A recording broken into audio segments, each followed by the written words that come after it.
How you doing there? Welcome back to Babylon Talmud. Today we're studying Daf Tzadi Beis. Wait, are we studying what Daf? Daf Tzadi Beis, Daf 92 of Ksubis, friends. Yeah, 92. What could be wrong? What could be bad about 92? I mean, sounds good to me. We're going to give a bunch of different scenarios about different things regarding selling fields and different people coming and chopping different things around. Alright, let's get started. We're going to start in Daf Tzadi Aleph from the Beis. About maybe like 8-9 lines from the bottom. Hahu Gavra, yeah? Hahu Gavra de Zabnu l'Ksubasa de Ime Betovas Hanoya. Alright, I think I start off every time like every episode I think I start off like that. I like read the first few words and then whine and complain and Alright. Well, oy vavoy. Well, because it's complicated. Wait, you think I'm excited to do complicated things? Alright. I mean, it's not that complicated. Like, we've kind of seen it before, I guess, but...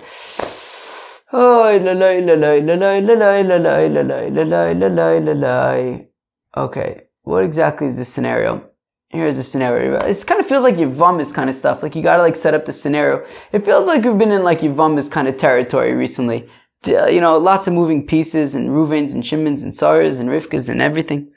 Alright, let's get to it. So, I believe that we've seen in the past the concept of like a wife selling, yeah, definitely we've seen it recently, about a wife selling her Ksubis Betovas Hanoya, right? So like, if a wife is Babylon. So if a wife sells her, okay, so the way it works is, oh my gosh, I'm all over the place. Okay, you have Reuven's married to Sarah, okay? Now, Sarah sells her Ksubis, let's say to Levi. I want to reserve Shimon for a minute from now. So Reuven's married to Sarah. Sarah has a Ksubis. Now if Sarah dies, so then she obviously doesn't receive her Ksubis, she's dead, and Reuven inherits Sarah's Ksubis. Okay? Now if Reuven dies, or if they get divorced, so then Sarah collects her Ksubis. Okay? If it's 1,000 zuz, she'll collect 1,000 zuz. Now, what she can, so in some situations she'll collect her Ksubis, in some situations she won't. If she dies, she won't be collecting her Ksubis. If she gets divorced, or if he dies, then she will collect her Ksubis. Now she makes a deal with Levi. And she says, Levi, I'll sell, right, this Ksubis is worth 1,000 zuz. So it has the potential to get you 1,000 zuz in the event that my husband dies or in the event that we get divorced. So in that event, you'll get 1,000 zuz. But do keep in mind that if I die, so then my husband inherits the Ksubis and you get nothing. So they strike a deal, right? So in which Levi is willing to take on this risk, the risk of her dying and him not being able to collect anything. So at a discounted price, he gives Sarah money cash up front, and she now has right. What do we see recently? We said Butzina Tava Mikara, right? That something now is better than some potential in the future. So she says, look, I want, I'm willing to take money now, even if it's less money. And she kind of offloads that risk to, I don't know if it's risk, but basically she gets whatever Levi's willing to pay for it at a discounted price. And he takes upon himself this risk that, look, if she dies, he won't be able to collect anything. But if they get divorced, or if Reuven dies, so Levi will have a payday, he'll get 1,000 zuz. Right? So it's a risk. Fine. Now, the twist in this case, though, is a little bit different. Shimon is Sarah's son. And Shimon is the one who approaches Levi and says, Levi, listen to this, Levi. In the future, I might potentially make 1,000 zuz. And Shimon kind of sells it to Levi and says, Levi, think about it. In the future, you might be able to make 1,000 zuz. And Levi's like, tell me, how can I make 1,000 zuz? So Shimon's like, listen to this. I have a mom. Her name is Sarah. And she's married to my dad. His name is Reuven. Now here's the thing. If my mom and my dad get divorced, or if my dad dies, so then my mom has this document called a Ksuba that entitles her to 1,000 zuz. Of course, assuming that the Ksuba is valued at that amount. So Levi's like, okay, fine, okay. So if your dad dies, your mom gets 1,000 zuz. Okay, where do I come in? And Shimon's like, where you come in is that when my mom dies, guess who gets that 1,000 zuz? And Levi's like, I see where this is going. Shimon's like, yeah, you see where this is going. When my mom dies, I'm going to be a rich man. I'm going to have 1,000 zuz. And Shimon says to Levi, that 1,000 zuz, I'm willing to give all of it to you. But you got to give me some money right now, up front. That is the deal that Shimon cuts with Levi. He says, Levi, look, my mom's got this thing called a Ksuba. The Ksuba, it entitles her to collect, if it's valued at 1,000 zuz, so it entitles her to collect 1,000 zuz in the event that my dad dies or if they get divorced. And in that case, then when my mom dies, that goes to me.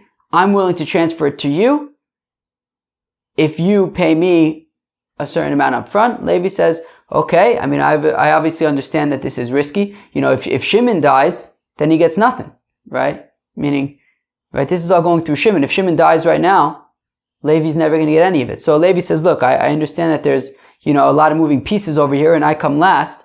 So there's definitely a significant amount of risk.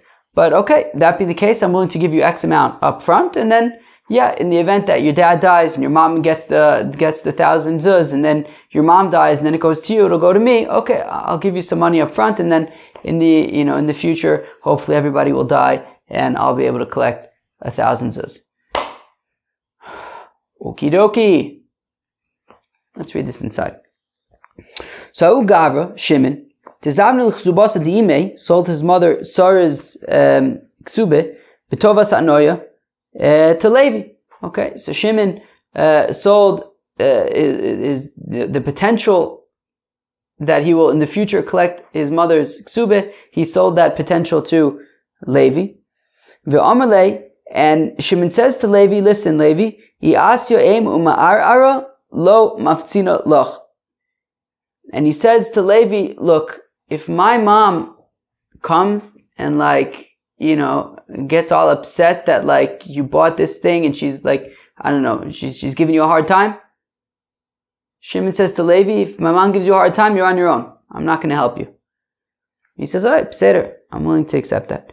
Shchiva ime velo ara. Okay.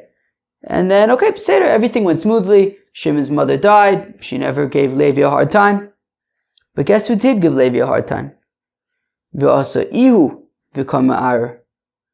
All of a sudden, Shimon starts giving Levi a hard time and saying, I'm not giving you this 1,000 zuz. So Ram Bar Chama l'meimar. So Ram Bar Chama thought to say, Ihu b'makom imekoi. Ram Bar Chama thought to say that Shimon is basically in place of his mother Sarah. And just like Shimon had said to Levi, if my mother gives you a hard time, you're on your own. So then says Ram Bar Chama, when Shimon gives Levi a hard time, Levi's still on his own. To which Rava retorts, Nihida achrayis dida lo kabil ole, achrayis dide mi lo kabil. To which Rava says, granted that Shimon wasn't going to guarantee that his mother wasn't going to make a fuss, but Rava says Shimon should be guaranteeing that he himself is not going to make a fuss, and if he is making a fuss, he's going to have to guarantee, I guess at least what he received from Levi, he's going to have to guarantee to get that back to Levi. Okay, case number 1. Moving on to case number 2. Rami Bar Chama, says Rami Bar Chama, Reuven, shemachar sadeh l'Shimon, shelo ba'achrayis. Reuven has a field. He sells the field to Shimon, and he says to Shimon, by the way, I'm not guaranteeing this field. You buy this field. If somebody comes, if a creditor of mine comes and knocks on your door tomorrow and takes the field away from you, don't come to me. I'm not going to give you anything. Said it. V'asa Shimon u'machur l'Ruven b'achrayis. Okay, and then somehow Shimon then ended up, this feels like some kind of like tax evasion scheme or something.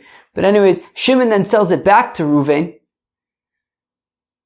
And when Shimon sells the field back to Ruvain, Shimon does guarantee the field. So Shimon says, look, Ruvain, I'm selling this field back to you.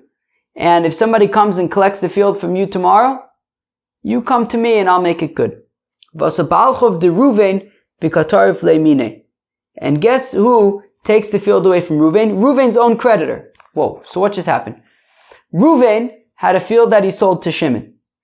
Now apparently, Ruvain also owed, let's say, $1,000 to some other guy, to a creditor.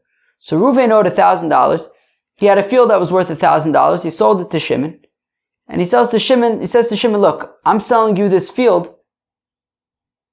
But if anybody comes and knocks on your door and says, hey, that field is mine because there was a lien on it, Ruvain says to Shimon, don't come to me.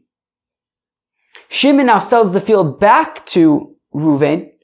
And unlike Ruvain, Shimon says to Ruvain, by the way, if anything happens, you come back to me. And I'll take care of it. And guess what happened? Ruvain's creditor comes, knocks on Ruvain's door and says, Ruvain, I see you have a field worth $1,000. You owe me $1,000. I'm taking the field. So says the Gemara, Dina hu de ozil Shimon u'mefatzele. So guess what happens? Ruvain goes to Shimon and he says, Shimon, by the way, you guaranteed this field that you sold me. I mean, this guy came and said I owed him $1,000 and that I have to give him the field. And basically I just lost this field that you sold me. You gotta guarantee it. You gotta get my money back. Omer Rave, to which Rave responds like in the prior case, granted that Shimon accepted upon himself to guarantee some like general, if some random other person came and knocked on Ruvain's door, Shimon wasn't necessarily accepting upon himself to guarantee the field if it's Ruvain's own creditor who's coming and chopping it around from him. So Rave disagrees with Rami Bar Chama and says that in that case, Shimon's off the hook. Umode Rave, now, however, Rave does admit in the following case, Beruvain sheyorash sodeh mi Yaakov, that Yaakov had a field, and Yaakov also, right, he had a field worth 1,000 zuz, and Yaakov also owed 1,000 zuz to some creditor. Okay, Yaakov now dies. Ruvain inherits the field from his father Yaakov. Umachru l'Shimon, and then Ruvain sells the field to Shimon. Where am I? Shelo ba'achrayis. And he sells the field to Shimon and he says to Shimon, look, I'm not guaranteeing this field. If somebody comes knocking on your door tomorrow, don't come to me. And then Shimon sold it back to Ruvain. And Shimon says, Ruvain, if anything happens, you come to me, I'll make it good. And then guess who shows up knocking on Ruvain's door? His father's creditor. V'katarif le'mine. And Yaakov's creditor comes and chops the field around from Ruvain, from Yaakov's son Ruvain. Dinu de'azul Shimon u'mefatzi le'mine. So Ruvain goes to Shimon and says, Shimon, look, my father's creditor just knocked on my door and took the field away from me. You had guaranteed the field, so Shimon's gonna have to pay Ruvain back. Shimon's gonna have to pay Ruvain back for the field that he guaranteed.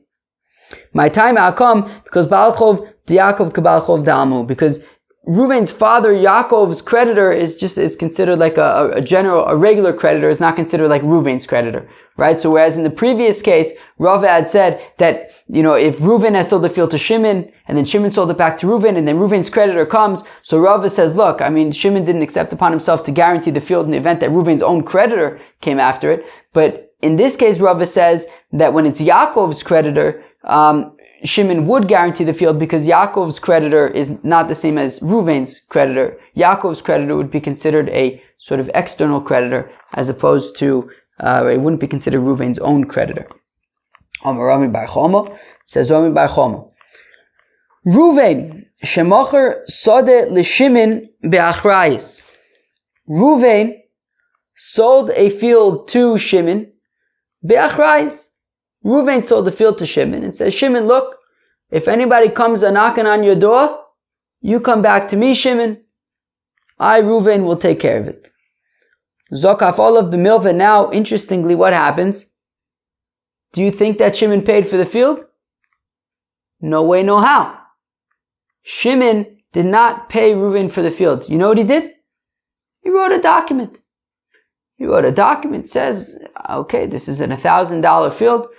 I, Shimon, owe Reuven $1,000 for this field, writes it in a document, gives it to Reuven. Reuven did not receive $1,000 for the field. He received an IOU. He received a document that he can use to collect the $1,000 at a later date. Okay. Umeis Reuven. Reuven now dies. And now, so who's in possession now of this document? Now, Reuven's heirs are now in the possession of a document that says that they're entitled to receive $1,000 from Shimon.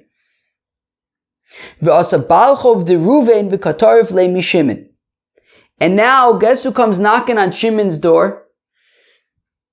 Reuven's creditor. Interesting. So Reuven's creditor comes knocking on Shimon's door and says, Shimon, I see that you bought this field from Reuven. It's an $1,000 field. Reuven owes me $1,000. I'm taking the field away from you. Ufaise bezuze. So Shimon says, look, creditor, how about this? I haven't yet paid for this field. I need to pay $1,000 to Reuven's heirs. How about this? Instead of paying them, I'll pay you. Reuven owed you $1,000, so I'll pay you the $1,000 that Reuven owed you, and that will be instead of me paying back the heirs for the $1,000 that I owe them. Right? I don't know what I just said, but Shimon says that to the creditor that he'll pay him directly the $1,000 that Reuven owed him, and by doing so, Shimon will not have to pay Reuven's heirs. But Shimon's wrong about that. Shimon's wrong about that. Because Reuven's heirs don't actually owe this creditor anything. Reuven's heirs don't actually owe this creditor anything. Because Reuven's heirs did not inherit any property. Shimon had bought the property. All they inherited was an IOU. All they inherited was metaltalin, that they were going to get money. Now money, there's no lien on the money of the heirs with regard to a creditor. There's a lien on property. There's not a lien on money. And therefore, if this creditor were to come to Reuven's heirs and say, hey, your father owed me $1,000, you have to pay me $1,000, they say, no, we don't. There's no lien on our money. There's only a lien on property. And therefore, the creditor would have been unable to go to Reuven's heirs and collect from them. And that's exactly what Reuven's heirs say to Shimon. They say to Shimon, actually, you're not off the hook. Now, by paying our father's creditor directly, you didn't just bypass us. You still need to pay us because this $1,000 would have been he wouldn't have been able to collect it from us.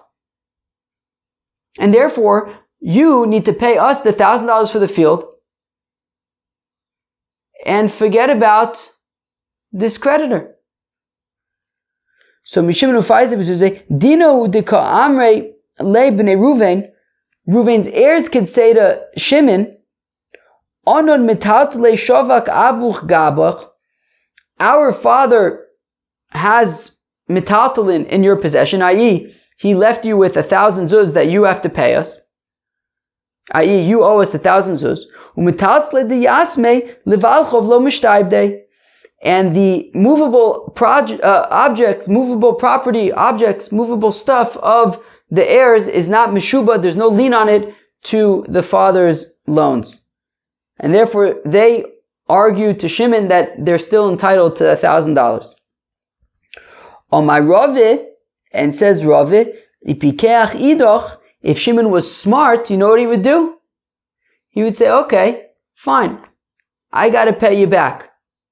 But Megabilu ni'alayu ara.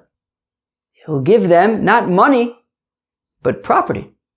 And now since Reuven, the father, had sold him the property be'achrayis, he had guaranteed it. So now, by what are we talking about? Shimon. Now by Shimon paying back the heirs with property, well now the heirs have property. and the property is collectible if there's a lien on it. And since Reuven had guaranteed Shimon, had guaranteed the sale to Shimon when he bought the land, so now Shimon can now claim it back, that since he lost the land, he can now get it back, and Reuven's heirs would be obligated to pay that back, right? Because the property, there would be a lien on their property for any things that their father owed, and over here their father owes Shimon since he had guaranteed the sale. Shimon can now reclaim it from the heirs, like Rav Nachman, Rav Nachman, that if orphans collected property that was owed to their father, a creditor can then chap it around from the heirs. So basically, if they're collecting the payment for the field from Shimon in property, i.e. Shimon is paying them with property, Shimon, who's now owed money from Reuven, who had guaranteed him the sale, can now chap back around the property once again. Interesting stuff, Lamaisa. Omer Rabba, says Rabba, Reuven shemacher kol sadosov l'Shimon. So yeah, Reuven had 10 fields, let's say. He sold all 10 fields to Shimon. Shimon umacher sada achas l'Levi. And then Shimon sold one of the fields to Levi. Okay, so Reuven doesn't have any more properties. He had 10 properties, he sold all of them to Shimon. Shimon now sold one of them to Levi. But also Balchov de Reuven, and comes Reuven's creditor, and now he wants to collect. Reuven doesn't have any property anymore. He had sold it all to Shimon. Shimon then sold one of them to Levi. Rotze mizegove. So you can collect from Shimon or from Levi. V'lo amaran, and how does this work? Ela dezabno beinonis. Meaning the only way that the creditor would be able to go to Levi is if Levi had purchased a Beinonis field, a middle field, right? There's 3 levels of fields. There's Edis, which is the top level. There's Beinonis, which is in the middle. And then there's Ziboris, which is the lowest level fields. So if Shimon had sold to Levi a mid-level field, which is the kind of field that would be meshubad to a creditor, so then the creditor would be able to go to Levi and chap it around. Aval Zabna Edis v'Ziboris, but if Levi had purchased a top level field or a lower level field, Motzi Omarle, he could say to the creditor, Lahachi Tarchi Vizabini, Arad Lochazialach. The reason why I avoided purchasing a Beinonis field was for this exact reason, so that you should be unable to collect from me. That's exactly why I purchased either an Edis or a Ziboris. Right? So only if what Levi purchased was a Beinonis, right, a field that is collectible, that is meshubad to a creditor, only in that case can the creditor go to Levi. But if Levi had purchased an Edis or a Ziboris, so then the creditor would be unable to collect from Levi. Uveinonis nami and oichit, when it comes to a Beinonis, lo amaron, we only say that the creditor would be able to collect from Levi, el lo shavak Beinonis de kavasa. That's only if there wasn't any other Beinonis that Shimon had, right? So if among the 10 fields of Reuven that Shimon purchased from Reuven, there were 2 Beinonises, and Levi purchased one of them, so now Shimon has a Beinonis and Levi has a Beinonis. So then if the creditor comes to Levi to chap around the Beinonis from Levi, avoshavik Beinonis de kavasa, matzi omele heinachti l'chamakom l'gabe semenu, Levi could say, look, I left you a Beinonis to collect from Shimon, go to Shimon and collect the Beinonis from him and leave me alone. Amar Abai says, Abai, Reuven shemachor sold to Shimon ba'achrayis. So if Reuven sold the field to Shimon and he guaranteed it, Basa balchov de Reuven, and comes the creditor of Reuven, v'katar flamine, and he goes to Shimon to chap around the field. So Reuven had sold the field to Shimon.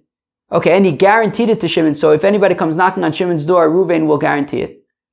Sure enough, a creditor of Reuven knocks on Shimon's door. Dina huda also Reuven mufatzilei. So Reuven would be allowed to go to the creditor and take care of it, meaning the creditor had just knocked on Shimon's door and he wants Shimon's property. Reuven can go to the creditor and say, look, leave Shimon out of it, I'll make it good with you. And the creditor cannot say, no, no, at this point, I want the field from Shimon. I don't want to talk to you. Because Reuven says, look, anything that you chop from Shimon, he's going to come back to me. So I'm a man d'Omer over here. It affects me. So therefore, you can't say that I have nothing to do with this. I very much do have something to do with this, because since I guaranteed the property, anything that you chop around from Shimon, I'm going to have to work it out with Shimon. Leave Shimon out of this. Let me and you, right? Let me handle this with you. And there are those who say, even if Reuven sold the field to Shimon and did not guarantee it, and then the creditor comes to chop it around from Shimon, still Reuven can go to the creditor and say, look, let me make it good. De Omer le lo nichali de te'avid le de Shimon tyromes olai, because Reuven will say to the creditor, look, even though I didn't guarantee the sale to Shimon, nonetheless, lo na'imli, it's not nice that Shimon should have anything against me. Reuven says to the creditor, let's you and I work it out together. Abaye says, Abaye Reuven shemachar sad l'Shimon shelo ba'achrayis, that if Reuven sells a field to Shimon and does not guarantee it, v'yatzu olav asikin, and then all of a sudden there were rumors circulating about this field, right? And people were coming and claiming this field. So Reuven had just sold it to Shimon and did not guarantee it. Now Shimon is starting to experience people saying that the field belongs to them. If Shimon has not yet made a chazaka, we'll explain in a second what that means. But if Shimon had not yet made a chazaka, so then Yachol lachzor bo, he could say, wait, Reuven, this is not happening. I'm giving back the field to you. Forget it. But if Shimon already had made a chazaka on the field, Eino Yachol lachzor bo, he can't give it back to Reuven. He's kind of stuck with it. And if people are going to take it away from him, he kind of loses it. Mishum de'omer le chaysid the kitre savid v'kabilas, because Reuven says to Shimon, he says, look, I sold you a sack full of knots, i.e., full of nothing in there, but you saw it, you knew that, you knew everything, you knew what you were getting yourself into, and you took it anyways.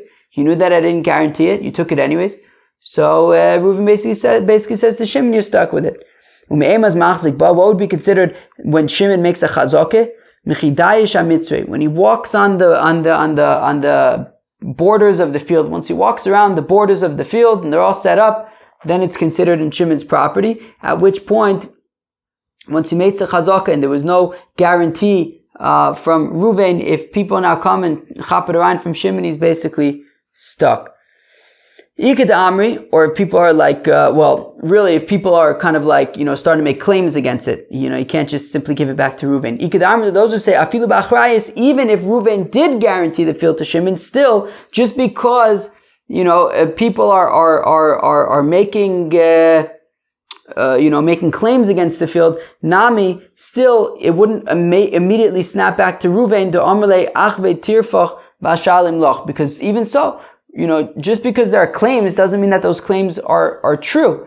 You have to go to court. You have to, so Reuven says to Shimon, look, even though, yes, anybody who's ever tried to use to act upon a warranty, I feel like most people don't really have that much faith in warranties because the company's probably going to try to wiggle the way out of it. So here you go. Here's a warranty, right? Reuven, or a guarantee, I guess, right? Reuven sells this property to Shimon. He says, Shimon, don't worry. If anybody comes to you, I'll take care of it. So sure enough, people are starting to make claims against the field. Shimon says, okay, Reuven, people are making claims against the field. Reuven says, wait.